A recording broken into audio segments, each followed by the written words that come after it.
అవన్నీ మడతలెట్టడానికి వెళ్ళాను.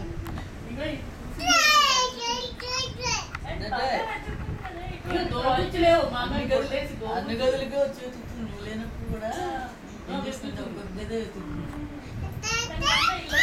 ఇక్కడెక్కడా లేరు అని తెలిసినప్పటి నుంచి గేట్ తీసి చూస్తుంది.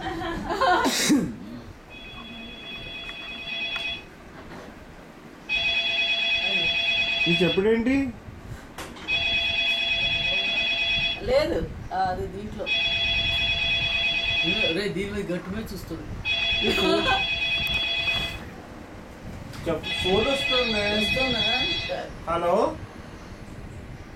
బాబు గారు చెప్పారా అండి? ఒక్క నిమిషం. బాత్రూంలో పక్కన ఇచ్చేనా లప్పి కొంచెం తినేస్తాను. ఇక మాట్లాడుతూ ఉండమంటావు.